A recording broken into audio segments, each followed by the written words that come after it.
Mississippi Gulf Coast. You really? Yeah. What's the name of that Muscle Shoals? That's not near you, is it? No, not They the music production, Muscle Shoals, but that's not Mississippi. It's probably no, Alabama. probably. More than How likely. did you just get hit with a bad storm again, or no? A couple of weeks ago we Yes. did, yeah. Yeah.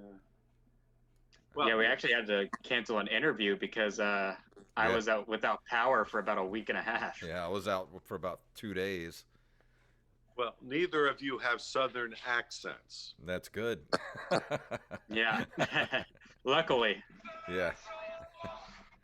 Was Yes.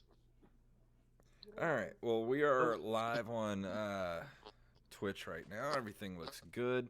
Are you guys hearing me kind of hearing any? Yeah, I'm hearing it too. I think it might be coming from you, Jason. I think it's the Zoom. Hopefully it'll clear up. Coming from me? No, I think it's the Zoom call itself. Because I could lower my volume if that helps. No, you're fine. All right, good. I think it's clearing up. I think it was just the Zoom call is having a little freak out. Yeah. Yeah, this is good. Usually they're not this good. Yeah, we've had some luck the last couple of weeks. We're still pretty new to Zoom. We usually use Discord. Yeah. Is that better? I like it better, but not a lot of people understand how to use it. There you go again. I think it's clearing up. So, all right. Well, if we are good to go, do we have an ad read or anything at the beginning for this show? No, do you just want to plug the Patreon? Yeah, we can do that. You want me to do it, or you want to do it? You can do it so that way you don't have to give me a countdown. Okay. All right, here we go in 3, 2, 1. If you would like to support this podcast, head on over to patreon.com/ompodcast. Help us keep the lights on and have wonderful, wonderful interviews with people like we're going to have tonight. And you're going to find out who it is right after this.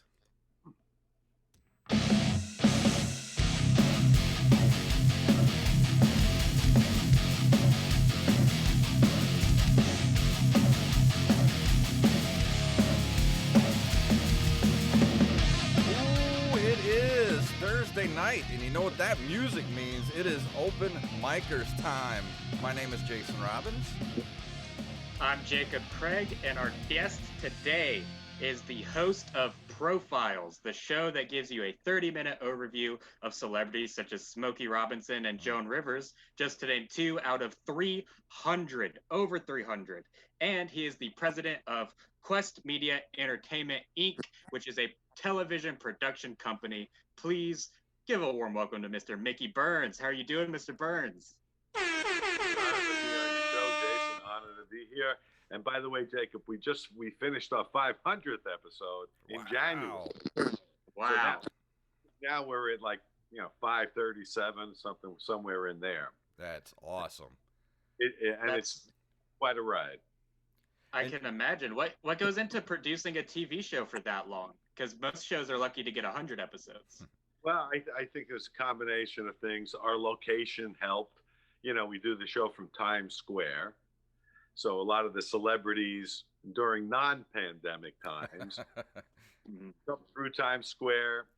And we're in a location there where the Today Show and Sirius Radio, we're all in like a 3 or 4 block area. So celebrities coming through can do my show, the Today Show, Sirius Radio. They can do 4 or 5 interviews in one day in order to promote whether it's a new album or a TV show or a new book. So the location was important. And the second thing is I believe that our show was a 30-minute overview of their life and career. And there aren't a lot of shows left where they have that opportunity. If they go on the Jimmy Fallon show, it's maybe 5-7 minutes. How you doing? How's your dog? Oh, you have a new book. Have a nice day. But with us, we have a half hour to in depth to go into their life and career. And I think they like that format. Well, you started the show in 1998, so it's been on for 22 years now. That's quite an accomplishment. Well, we were doing another show at the time, Jason, and this was an offshoot of that show.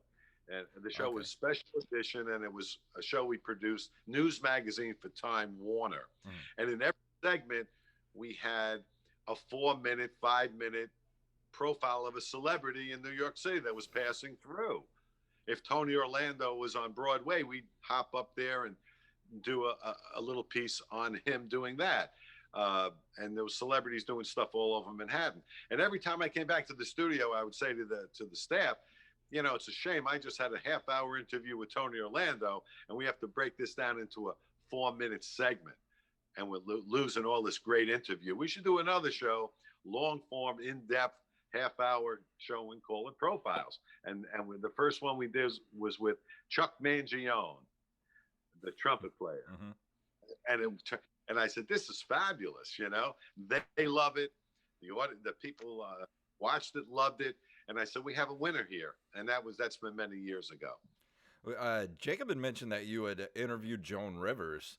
I did 3 times. What was she like in real life? Because being a comedian, I loved Joan Rivers when I was a kid. I always thought she had a really good comedy style. And, she took over to the Tonight Show for guest hosts and stuff like that. So what did you think of her as a person? Was she like she was? Was that her personality, or was that a put on? No, I mean, I think that was her personality. But what struck me about her, which I wasn't that aware of prior to those 3 interviews, was that she's so intelligent. She's really smart.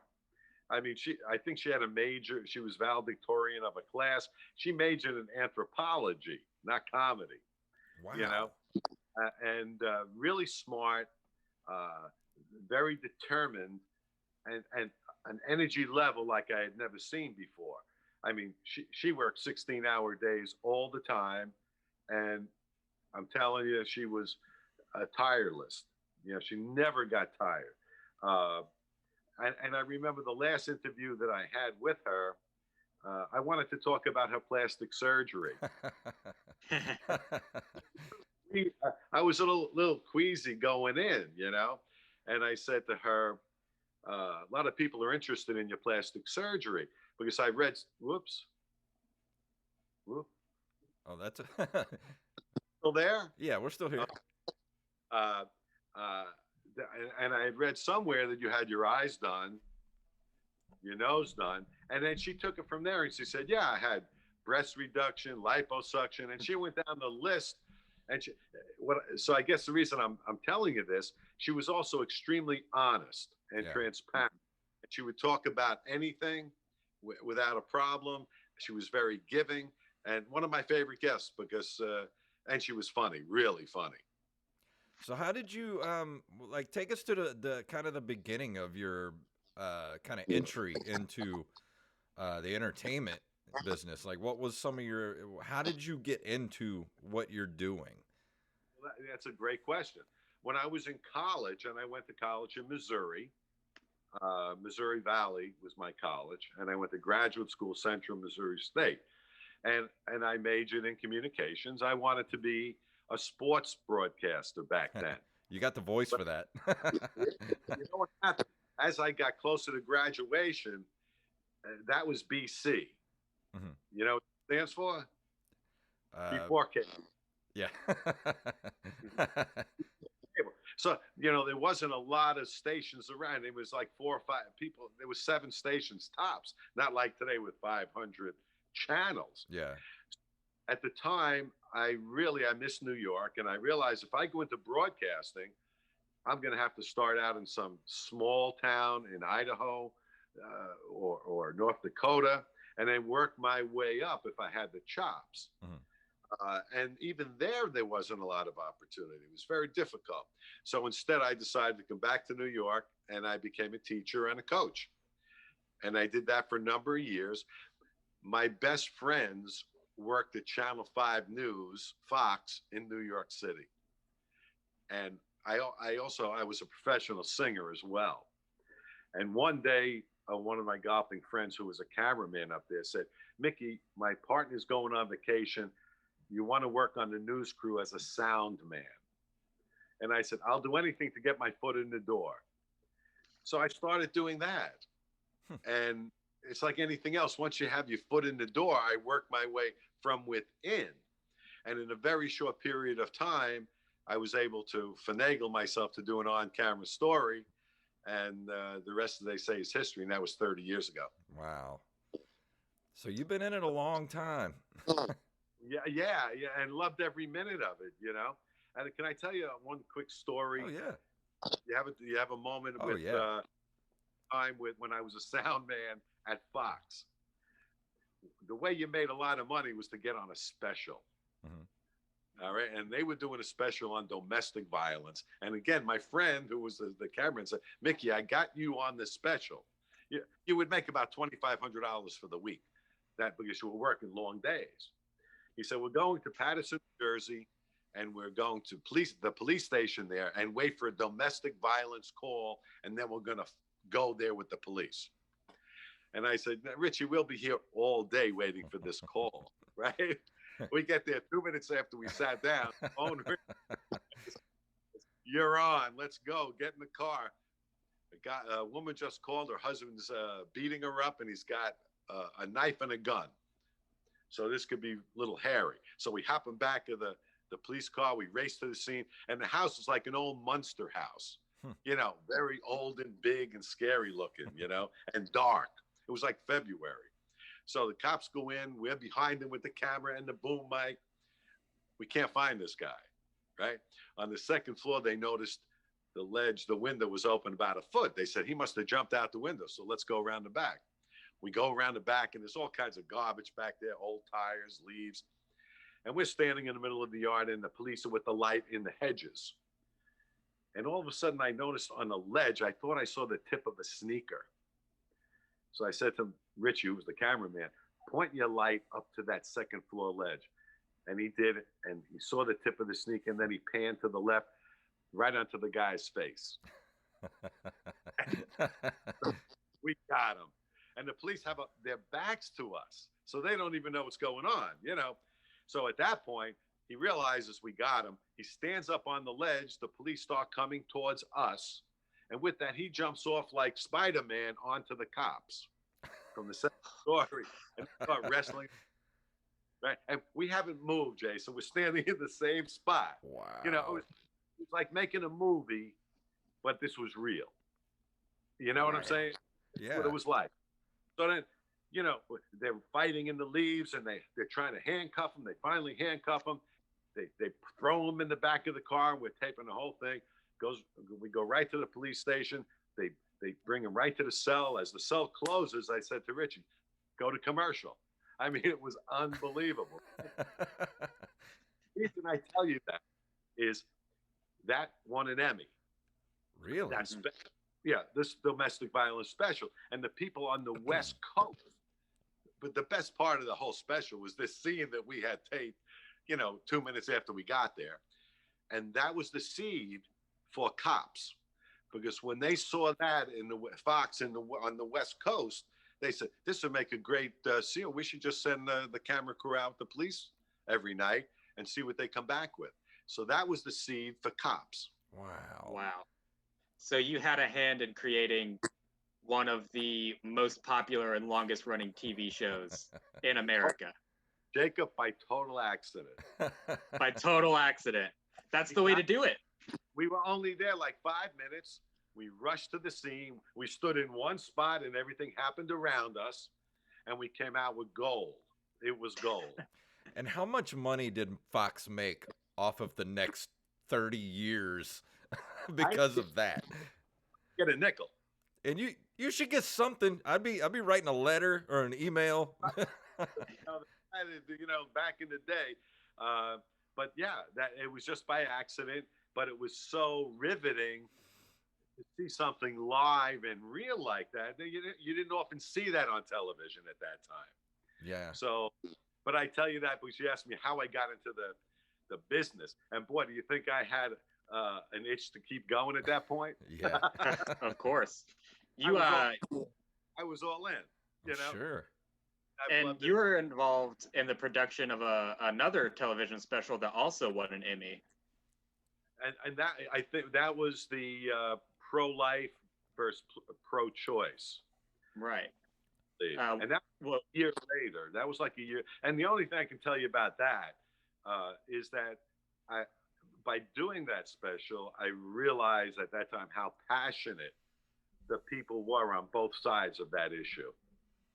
I can only imagine. Yeah. And that's likely why it won an Emmy, is because that's the kind of story where there's passion on both sides, which means, of course, everyone's going to watch it. Yes, and every inch of that tape there was passion involved. You couldn't it was, again, get involved in watching it, and regardless of which side you were on, it was interesting. I'm going to ask you a question and kind of put you on the spot here because of, you had 22 years of interviewing guests. Who is your favorite guest that you've interviewed? Wow. There's been a lot of them. Joe Montana was one early on. And, every one has a fascinating story to it, because I think every interview that I've done, and I've done over 500 half-hour episodes, has something about it where I've learned something from these guests. But I'm going to go down the list. I think Eli Wallach was one of my favorites. Do you remember him? Eli. The good, the bad, and the ugly. Yes. He was the ugly. Yeah. But he was also a phenomenal Broadway actor. He was in the last Wall Street. Very accomplished actor. But I'll give you an example why he's my favorite. I like George Foreman. I loved him. Loved Smokey Robinson. Loved Joan Rivers. Loved Christopher Plummer. Loved Tony Orlando. He's my favorite celebrity of all of them. He's such a nice guy. Yeah. But Eli Wallach, after we completed the interview, he said, "Mickey, take a walk with me." And I said, "Wow, this is a good day. Going to walk up Broadway with Eli Wallach, And as we were walking up there, I said to him, I didn't know where we were going. I said, "Mr. Wallach," he was like 96 years old at the time. Wow. But really accomplished, So I said, "Where are we going?" And he said, "We're going to the cobbler to get my shoes fixed." He had a little, plastic bag with his old shoes in there. And I was trying to be funny. I said, "Mr. Wallach, why don't you go to Macy's and buy 10 pair? You're a millionaire." And I thought I was being funny. And he grabbed me by the wrist and he stopped me in mid-stride, looked me straight in the eye. He said, "Mickey, I grew up in the Depression."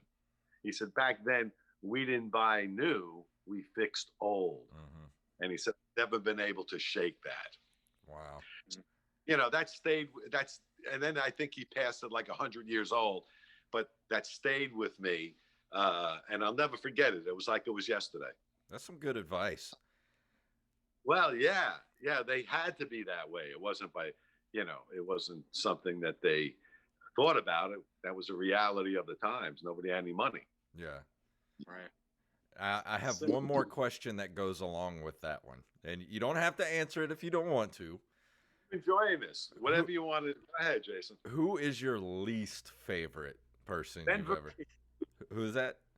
He's a Broadway star, Ben Vereen. Oh, Ben Vereen. And he's very talented, right? But I'll tell you why. We sit down, and I was looking forward to it because the man used to be able to do anything. What an actor, singer, dancer, Pippin on Broadway. I asked him, first question, "Ben, welcome to Profiles. How's everything going?" The man went on for like 20 minutes. He had another question in, right? And we tape it. It's not live. We edit it too. Yeah. After first question, I stopped the cameras. I said, "Ben, this is a half-hour show. You just I got like 10 minutes and I have a ton of questions to ask you about your life and career. Could you shorten your answer just a little bit?" "Oh, Mickey, I'm sorry. No problem." So I asked him a second question. "How did you get the role in Pippin? Because you won a Tony Award for it. You were great." He went on for another 20 minutes. We're done. We're done. You know, I said, so what I had to do was interview him for like an hour and 10 minutes and edit that down to 30. So the editor was not a very happy camper. And I said to him at the end, I said, Ben, this was a great interview. And I'm glad you're aware that a good interview is about give and take. I don't think because he didn't understand, the rhythm of a good interview. Yeah. Right. Yeah. Neither do I. No. So you asked me who was the worst. He was the worst. And not many were. The 500 plus that I've done, I can't think of too many more that I would put into not very enjoyable and not a good interview. Most of them were great. Yeah. Right. I've been a podcaster for about 8 years now, and I've interviewed quite a few celebrities, and I haven't really had one that I've really thought was bad yet. If it wasn't for Ben Vereen, I wouldn't be able to answer your last question. Yeah. Right. Well, maybe we should get him on the podcast so that we can finally. You get a night off. Just ask him one question for the whole time. Oh yeah. So I'm interested in this. How did you pivot from going to news and sports coverage to being an election night reporter? Well, that was for Time Warner. I always knew a lot about politics. I didn't have much experience in it, but I knew the players. And the one thing that I think has given me the longevity that I have and have had is my preparation. I go into every interview overly prepared. And I think it's the same thing with the election night coverage for Time Warner. I would do my homework, and I knew what I was talking about, and I knew what I wanted to do going into those things. So preparation is the key to success. You don't necessarily have to be an expert in what you're covering as long as you're prepared. So how many of the election nights have you done? Well, I did about 7. Okay. And then they realized I really didn't know anything, and they got somebody. So what is that like to kind of cover an election? Like, would you consider, the most recent election to be kind of the most explosive, I guess you'd say? That's an understatement, right? Yeah. Mm-hmm. But I think the thing with the covering election night was to get bites from the players involved. That was the most important. And to get numbers back. It's different today. Everything is done quickly. Yeah. But back then, they had to get the numbers to come into the headquarters, and then we would decipher it into our studio. So you're running around with a chicken with your head cut off to get the numbers, and in between the numbers, get the bites with people who are players on site. Yeah. Right. Easy. I remember most of the time you were exhausted by the time you left, because if you're not getting numbers, you're setting up your next interview. So it's not easy.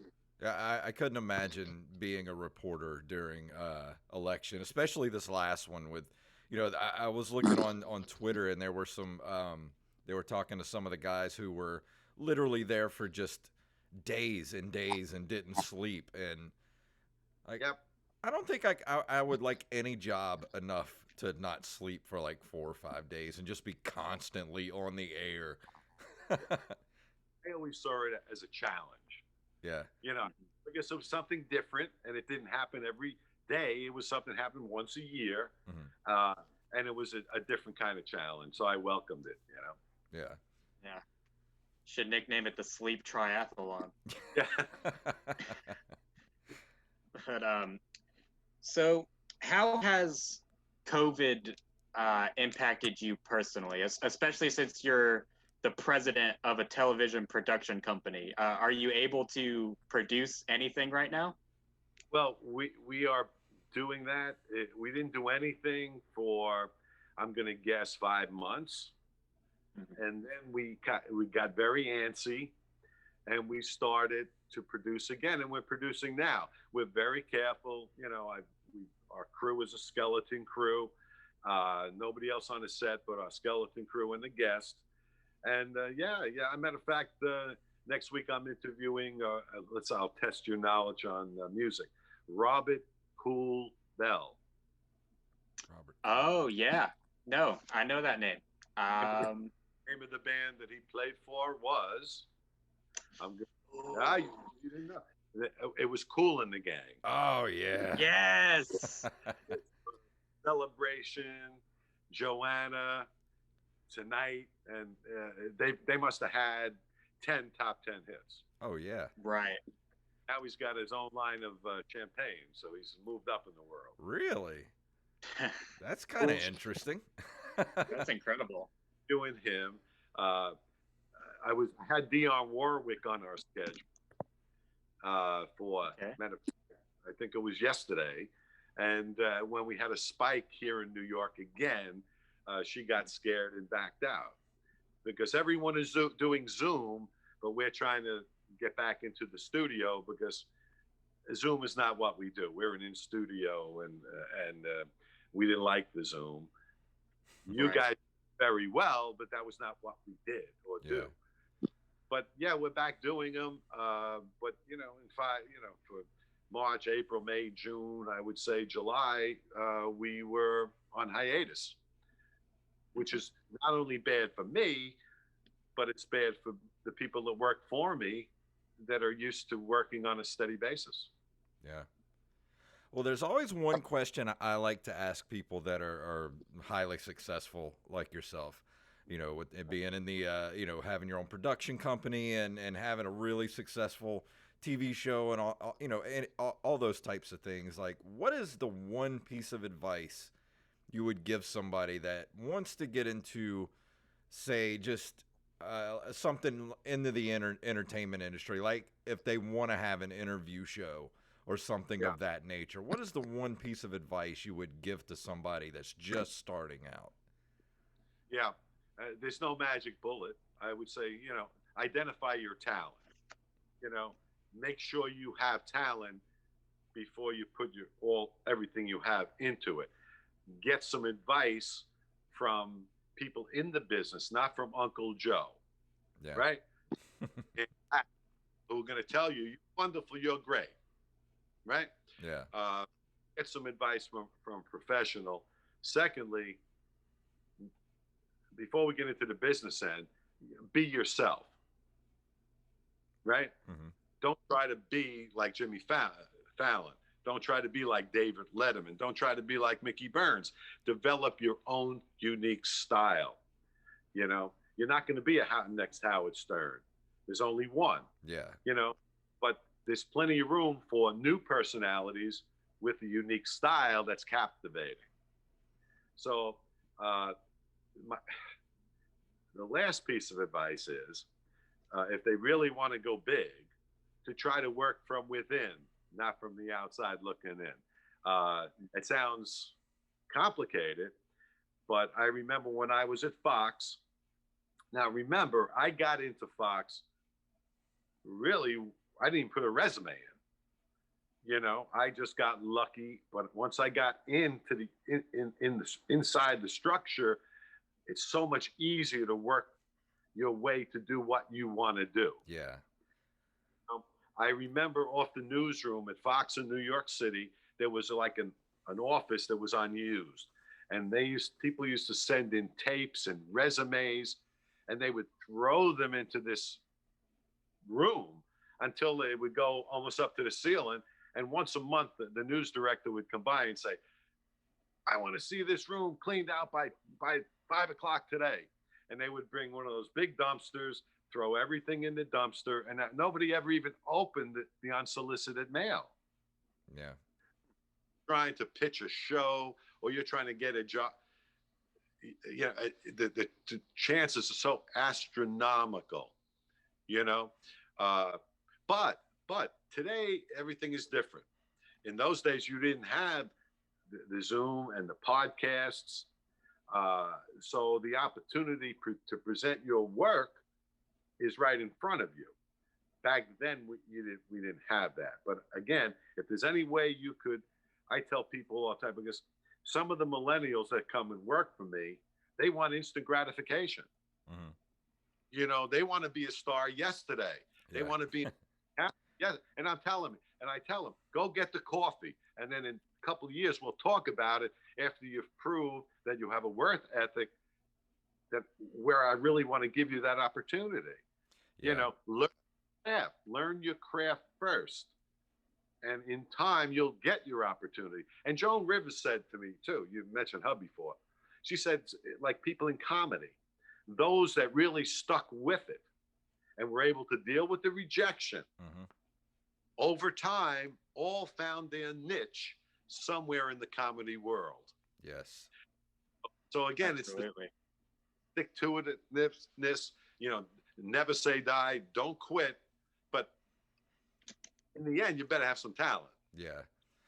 Right. Because when your opportunity comes, it may only come once. But Yeah, recognize it when you see it, though. And be ready. Yes. Ready. Because when that opportunity comes, that chance, you got to be ready. Is Eminem, what's his name? Eminem? Yeah. Eminem, yeah. Eminem, what did he say about it? He had a song about that, right? Yeah, you only get one shot. Do not miss your chance to blow, you know? That's it. And I do believe that. And when I finally got my chance, I was over prepared. Mm-hmm. You know, because I was every day at Fox, I'm watching the best in the world do what they do. So I was like a sponge. Learning, do this, you don't do this, how to dress, how to do an interview, how to do a stand-up. I said, oh, okay, how to write. I remember the first story I did, I used the word imperative. And they said, what's that? Yeah, imperative. Mm-hmm.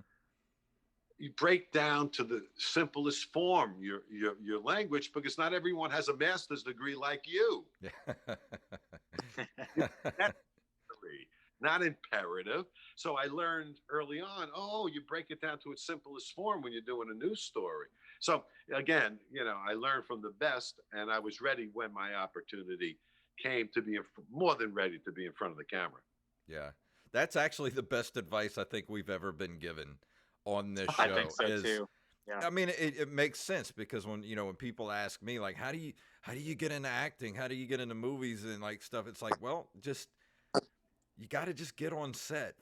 Find somebody, get on set, watch people, learn stuff, That's it. Help people move stuff. Go get coffee for people, talk to people. And the more connections you make, the better it's going to be. And the next thing you know, people are calling you to do stuff. Yes. I just get to the next question.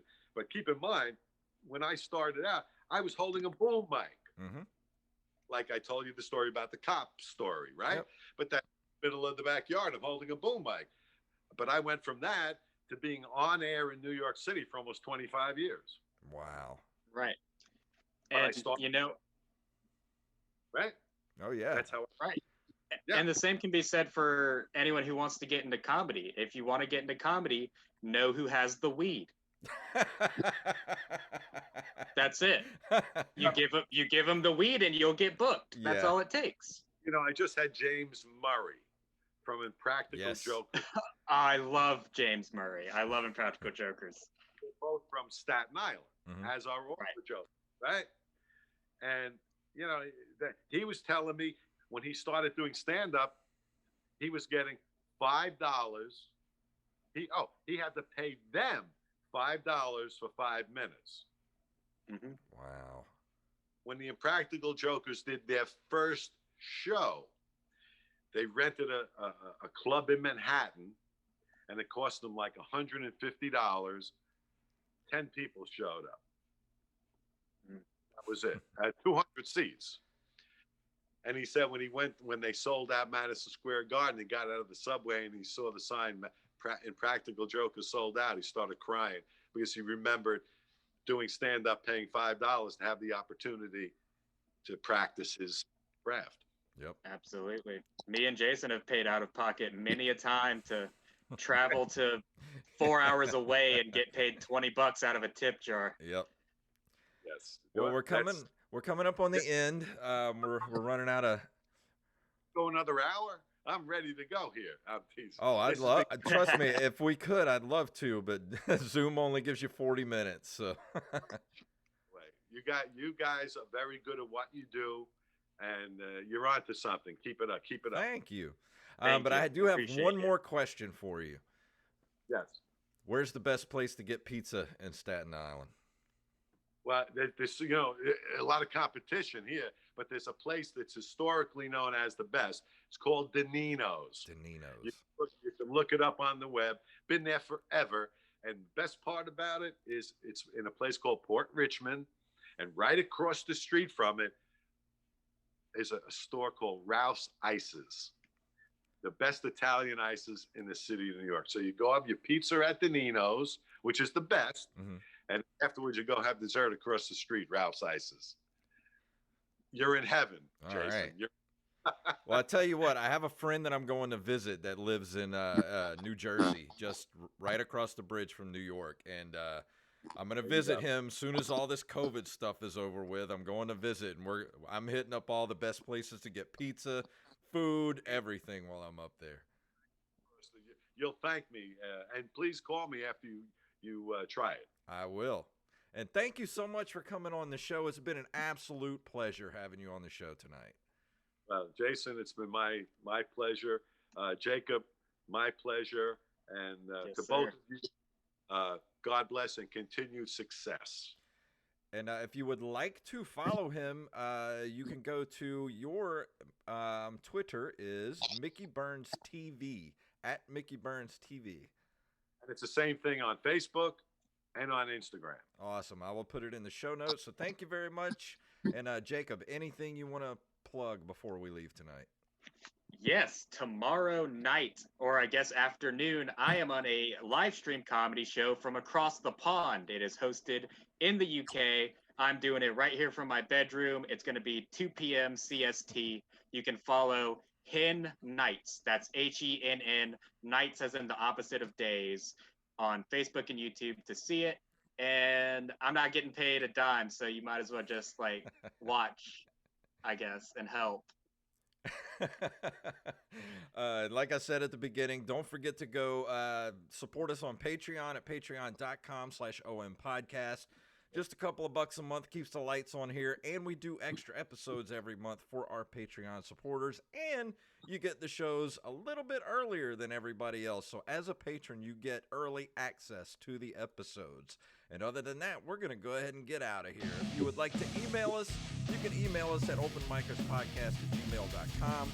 We are at openmikers on Twitter and Facebook and patreon.com/OMPodcast. And leave us a review wherever fine podcasts are given away for free. And we will see you guys next week. And thank you to Mr. Mickey Burns.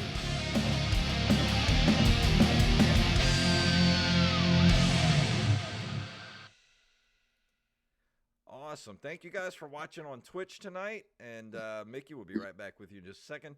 And thank you guys, and we will see you next week.